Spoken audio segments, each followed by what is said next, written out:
interregnum, to be a working-class man or woman was once again to be, if not despised, then only just tolerated. Life in Britain has improved a great deal for many over the past 40 years. Unthinking nostalgia is a dead end, the equivalent of an attempt to reside in the ruins of a crumbling old house that is full of cobwebs and on the verge of collapse. A sepia-tinged yearning for the mid-20th century is especially insulting to those for whom the century of the common man was just that, the century of the white, heterosexual man. We live in a time that is both richer and more free than the era of hanging and the Notting Hill race riots. But as our world of liberal progress was being built, another world was being dismantled.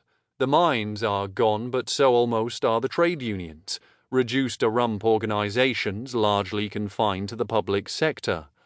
Were Arthur Seaton alive today, he would conceivably be trapped on a 0-hours contract in a dingy warehouse, cowed, fearful, and forever trying to slip off for a 2-minute toilet break out of sight of a haughty middle manager. Or maybe he would have gone on to university, a prospect quite unthinkable for most working-class young men and women when the novel that made him famous was first published in 1958. A book about work is inevitably a book about class.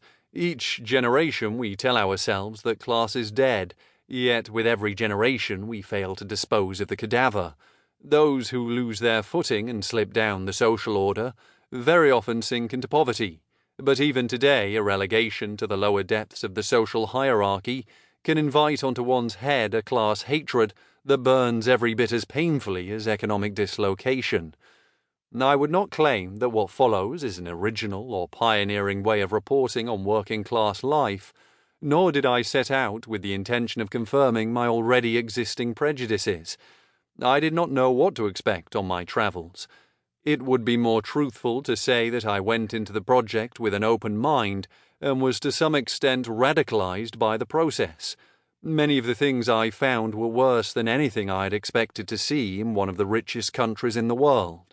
But then pick up almost any newspaper in Britain today and the message leaps off the page at you.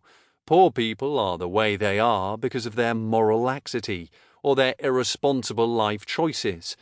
The old Victorian attitude still prevails. As Henry Mayhew subtitled the 4th volume of his epic 19th century documentary on London, there are those that will work, those that cannot work, and those that will not work. Neat divisions of this sort are as illusory today as they were when Queen Victoria was on the throne, an era when pseudo-scientific theories of class put people in the workhouse at home and threatened them with a bayonet in the guts abroad.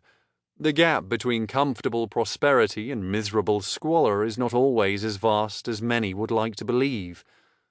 It is easy enough to sink down into poverty in modern Britain, and it can happen regardless of the choices you make along the way. I do not claim that my going undercover was the same as experiencing these things out of necessity. Ultimately, I was a tourist. If things got too bad, I could always draw on money in the bank or beat a hasty retreat back to a more comfortable existence.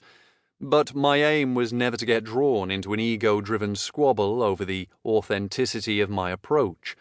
I simply decided that going undercover would be the most effective way of learning about low-paid work, and I still believe that to be true.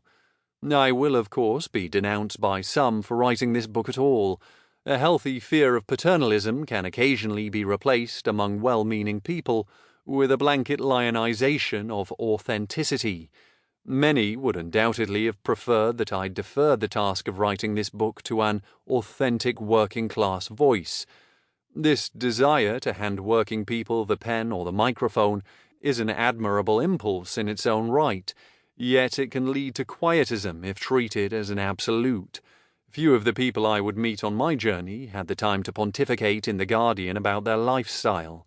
One of the reasons there are so few working-class authors today is precisely because a working-class job is typically incompatible with the sort of existence required to dash off books and articles. At a very basic level, a prerequisite to sitting down to quietly turn out 80,000 words is not having to worry about the electric being turned off or the discomfort of an empty